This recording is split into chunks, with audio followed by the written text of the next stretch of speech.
안녕하세요. 코인손훈입니다. 자, 오늘은 크립토 투자자들이 반드시 알고 계셔야 할 클래리티 법안 관련해서 좀 다뤄보려고 합니다. 최근에 이제 JP 모건에서 연중반 통과 가능성이 높다라고 언급하기도 했고, 하반기 시장에 촉매제가 될 수 있다 이렇게 이야기를 했기 때문에 잘 주목해 볼 필요가 있고, 또 특히나 이 법안이 왜 이렇게 중요한지, 그리고 정말로 불장 촉매제가 될 수 있는지 오늘 최대한 쉽게 한번 정리해 보도록 하겠습니다. 자, 일단 클래리티 법안 관련해서 이야기를 먼저 해야 될 것 같은데요. 요거 쉽게 말해서 미국 암호화폐 시장 구조 기본법이라고 생각을 하시면 될 것 같습니다. 사실 그동안은요, 미국이 사실상 집행으로 규제하는 그런 방식이었습니다. 명확한 법 없이 이 SEC가 소송부터 걸고 보는 구조였다라고 보시면 되는데, 클래리티 법안은 이거를 바꾸겠다라는 부분입니다. 그래서 어떤 토큰이 상품인지, 또 어떤 토큰이 증권인지, 그리고 이거를 누가 감독하는지, 뭐 거래소 수탁기관은 어떻게 등록하는지, 이런 것들을 법으로 정하겠다라는 거죠. 자, 그렇다면 왜 아직까지 이게 통과가 안 되었을까요? 지금 일단 두 가지가 좀 걸려있는 상태입니다. 첫 번째가 바로 스테이블 코인 이자 관련된 이야기인데, 이게 핵심입니다. 크립토 기업들 같은 경우에 스테이블 코인 보유자들에게 수익을 주고 싶어 합니다. 그래서 이러한 스테이블 코인을 예치하게 되면 이자를 주는 형태, 뭐 이런 걸 떠올리시면 될 것 같은데, 다만 은행들은 이거를 반대하고 있죠. 이거 허용하면 은행에 있는 예금들 다 빠져나간다,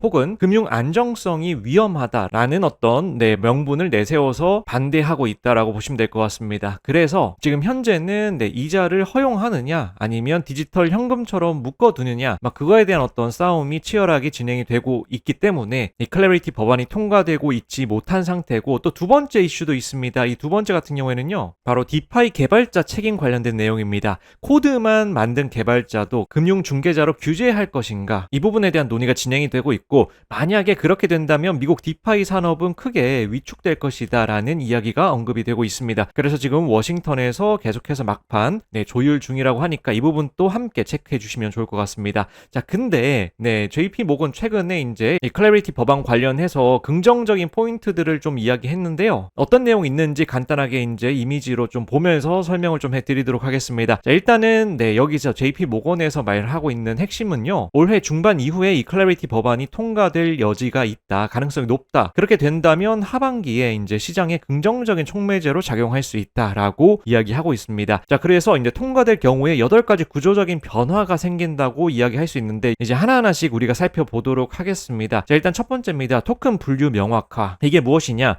XRP라든지 솔라나, 도지코인 같은 일부 ETF 연계 자산이 CFTC 요 관할의 상품으로 분류될 가능성이 높아집니다. 그렇게 되면 규제 부담이 완화가 되고요, 기관 접근이 더 올라간다고 보시면 될 것 같습니다. 그래서 토큰들이 조금 더 분류가 명확하게 이루어지고, 또 기관 자금이 들어올 수 있는 환경이 마련된다라고 보시면 될 것 같고, 그리고 두 번째 같은 경우에는 신규 프로젝트의 유예 기간, 요 부분입니다. 신규 프로젝트가 연 7,500만 달러까지는 SEC 등록 없이 자금 조달이 가능하게 되는 거죠. 그렇게 되면 미국 내 창업 벤처 활성화가 이루어질 수 있는 부분이기 때문에 이것도 체크해 주시면 될 것 같습니다. 그리고 세 번째는요, 바로 증권에서 상품으로 전환된다라는 포인트인데, 처음에 이제 증권으로 팔았더라도 충분히 탈중앙화되면 상품으로 전환 가능하다는 부분입니다. 그래서 2차 시장 거래가 활성화되게 되고, 기관 투자 진입 장벽이 역시나 낮아지게 되는 부분이죠. 그리고 네 번째는 기관 수탁 명확화, 이 부분인데, 전통 금융기관이 직접 크립토 수탁이 가능해질 수 있습니다. 그래서 역시나 기관 자금이 유입할 수 있게 된다, 이러한 논리입니다. 그리고 다섯 번째는 RWA 토큰화, 이 부분인데,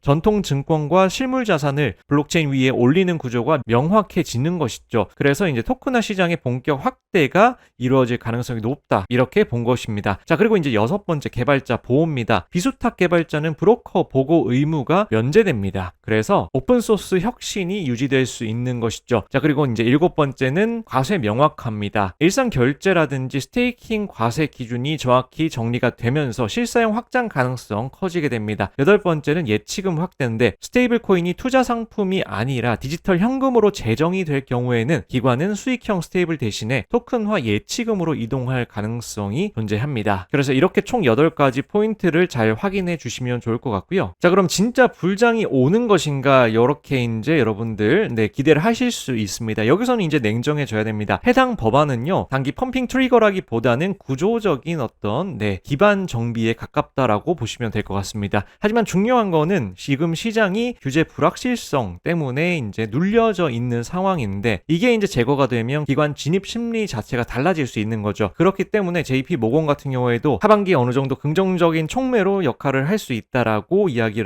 한 것입니다. 자, 그렇다면 현실적인 시나리오 한번 체크해 보도록 하겠습니다. 3월에서 6월 사이에 이제 현실적으로 합의가 된다고 보고 있습니다. 그래서 상반기에 법안이 통과되게 되면 하반기에 이제 기관 자금이 점진적으로 유입될 수 있는 거죠. 근데 만약에 이자 문제 협상이 실패할 경우에는 선거 국면으로 밀릴 가능성도 존재한다는 점 참고하시면 좋을 것 같습니다. 자, 결론 한번 정리해 보도록 하겠습니다. 클래리티 법안 같은 경우에는 단기적인 펌핑 뉴스 아니라고 말씀을 드렸습니다. 이거는 미국 크립토 산업의 헌법 같은 법안입니다. 그렇기 때문에 핵심 변수는 여전히 두 가지, 아까 제가 말씀드렸듯이 스테이블 코인 이자 그리고 디파이 개발자 책임 관련된 포인트 체크해 주셔야 되고, 이게 정리가 되면 하반기 분위기 자체가 달라질 수 있기 때문에 우리가 잘 한번 주목해 볼 필요가 있다라고 다시 한번 강조를 해 드리도록 하겠습니다. 그래서 법안 통과에 따른 영향으로 규제가 명확해지고 기관 진입이 확대될 수 있고 시장 성숙도가 올라갈 수 있다는 점, 이 세 가지 포인트까지 다시 한번 더 정리를 해 드리면서 오늘 영상을 좀 마무리해 볼까 합니다. 추가적인 소식들은 제가 또 틈틈이 정리해서 공유 드릴 거니까요. 이번 영상 또 도움 되셨으면 좋아요 눌러 주시고 또 구독까지 해주시면 가장 빠르게 영상 만나보실 수 있습니다. 그럼 저는 다음에 더 유익한 영상으로 돌아오겠습니다. 감사합니다.